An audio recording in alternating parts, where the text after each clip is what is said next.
Good evening, everybody. Welcome to Bugbears and Brews. My name's Brian, and tonight we're doing our encounter number 2 recap of our Adventures in the Middle Earth sessions that we've been doing. And this will be the last of those for a bit there. And tonight I'm drinking a rum and coke because why the hell not? So start off, first off, we did have 2 players join us. Jose from the previous campaign was back, and then Aaron, who played with us a while back, way in the Out of the Abyss first half of that campaign. Wow, he's joining us now, so we have a full boat again. And so it started off with you guys. So we didn't worry about any sort of roleplay type stuff. We just dumped them right in because we were planning on just this doing like a 2-shot type deal, one adventure, whatever you want to call it. So we knew we just wanted to get in and get going and get playing and have some fun. So start off with you guys leaving the Elven Glade and heading down the road. Eventually, a day or 2 down the road, you guys came across some spiders. You could see them off in the distance. They didn't seem to notice you at that time. And so you guys had a debate. Do you try to sneak by the spiders, or do you go along this like little 2-track that you guys could backtrack just a little bit and hopefully get around the spiders? And so you guys said, you know what? Let's go ahead and go down the 2-track a little bit, hide out, see what the spiders do. Maybe they'll wind up leaving. So most of the party went back that way. Mark, playing the scholar, hung out as kind of like the eyes to see what's going on.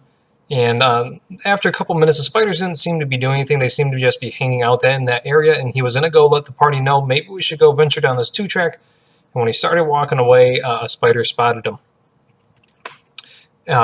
He was then able to sneak away, and the spider didn't follow him, but it went to the area where it saw him. And then when he went back to go see what was going on with that, he turned the corner just blindly and walked right into, not like literally right into the spider, but, pretty much near face-to-face with the spider and then 2 of its buddies. You guys were able to quickly take those guys out with much of an issue.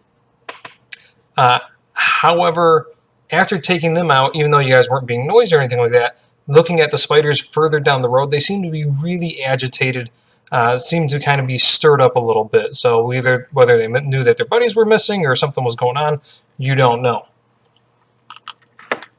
So then you guys were debating, do we just go down this 2-track? Do we try to proceed and just say screw it? Do we just annihilate them all? And you guys were debating this for like a good, I don't want to say 10 minutes, but more than 5 minutes. And eventually I kind of clued in that Belgo, the 10-year-old son, was getting a little uppity, not wanting not wanting to stay still. Eventually, due to your guys' indecision, he let go of one of the ponies, slapped its ass, and then tied a little bit of match to its tail and let it run down into the forest and use that as a sacrifice to get away. So you guys then, as soon as the horse ran away, all the spiders were immediately drawn to it. You guys used that as your opportunity to go on through. But due to your indecisiveness, there was a check to see if you gained any shadow points due to just hearing the disheartening screams of the horse as it was getting devoured. So from there, later that night, there was a bit of a downpour, probably good to put out whatever forest might have caught on fire from flaming horsetail. And you guys found refuge in what later turned out to be some sort of crazy hermit's home. But we snuck into the home. The hermit wasn't home, but there was definitely signs that somebody lived there. There was a small fire going, and then there was all sorts of crazy carvings on the insides of like all sorts of weird, distorted, monstrous faces. And the hermit eventually came back, wound up sneaking past Tim, who was being the best dwarf spotter that you could be. I think he rolled like an 8 or something like that on his active perception check as the guy went right by. But as this guy came in, I described this really awful smell, and we pulled from some personal experience from some other people that we had play at one point that sadly did not have the best of hygiene. Yeah, very descriptive.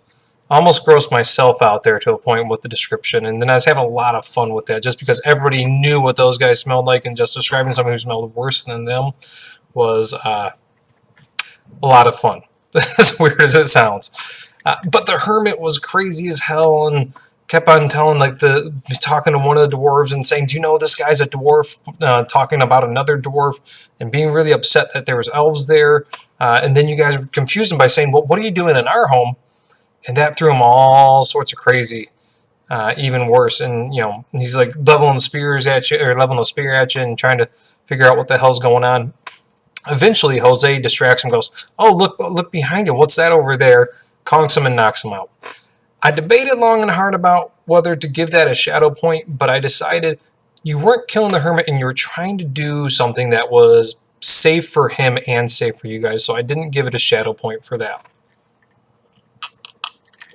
But as he's knocked out, he started talking all sorts of weird, crazy stuff and wound up pissing himself in the middle of the night, knocked out. At that point, you guys were like, let's just leave. The rain's lightened up.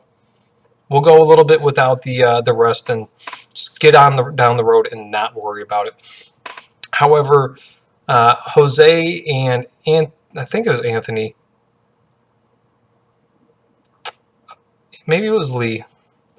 Oh well, two of the people took part of the hermit's food, and so since you're stealing from the somebody who clearly needs the food and definitely is not in the right mind, I gave the people that stole from him automatic shadow point. From there, the next day, bright sunny day, beautiful weather. However, really hot, muggy, just oppressing weather, even though it was beautiful. And so you guys came up to a clearing, and we had a wisdom save, and 5 out of 7 people failed it. And so all those people started getting really tired, really groggy, and wanted to rest. And during that rest, they dreamt of different things, but Anthony in particular dreamt of this wise traveler that traveled all over the place. This traveler wound up passing away someplace very nearby, and he had this really cool walking stick that he wanted a piece of. And so he started looking around. So Anthony went off along with Jose, who was also under the influence of whatever was going on. And then Don. Don was one of the people that passed the check. You guys went off and found what looked to be the remnants of an ancient well. And down at the bottom, Anthony and Jose saw this walking stick, while Don saw a skeleton. And so Don wasn't quite sure. This role played beautifully. I appreciate everybody doing great role play. Thinking retroactively, it should have been like inspiration for everybody. But, so Anthony went down there. First, he fell down the rope because the rope that was left in the well looked great to his eyes, but it was old and raggedy and broke right away. And so the effects that were going on were kind of like hallucinatory terrain, where the character's making excuses for why things are going bad. And so as this is going on, Anthony's down there trying to dig up this walking stick. Don's seeing him throw these bones all over the place. There's these tendrils wrapping around Anthony. Jose's cheering Anthony on because he keeps on seeing Jose's underneath the same influence and starts seeing Anthony get a little bit closer to this walking stick. So he's cheering him on. This whole time, though, this tree root, weird, evil thing is wrapping around Anthony and starting to squeeze him and contort him and rip into him with thorns and go down and try to strangle him through his throat, or down his throat and strangle him internally. Eventually, though, Eventually, Aaron came over. He was the other person that was not underneath the spell, and took a look. He's like, "What the hell's going on here?" And so Don was like, "Well, I'm seeing this. You're seeing this. These two guys are seeing the other thing." And eventually, it came down to somebody attacking one of the vines, and when the vine was attacked, everybody snapped out of it and realized what the hell was going on. From there, people busted out all sorts of crazy stuff. The first thing that happened, though, was the recharge, which I'm really glad this didn't recharge during combat, which is it hit everybody within 20 feet of the well, including people that were in the well. And that could have been really dangerous because if you got hit, you could get pulled in.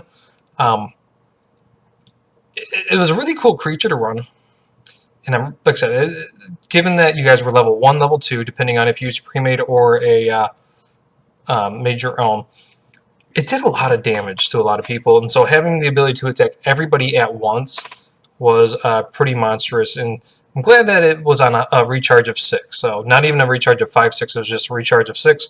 and so it never recharged it past the first thing there. But it was great. Somebody came in with a torch, threw the torch down in the well. Aaron was down in the well with Anthony and grabbed the torch and started swinging it around, and it was driving things away. People are fighting the tendrils up top. Eventually, though, the thing went away. People drove it away, fire and axes and swords and all that crap, cutting it down. Didn't seem like it died, though. Just everything just retracted really quick. So whatever the hell it was, nobody could figure it out. It's been there for some time. You're not fucking with it. Let's move on. Let's see here. The next thing was... Sorry, a bit of lime on my lip there. The next thing you guys came to, walking along, the path was...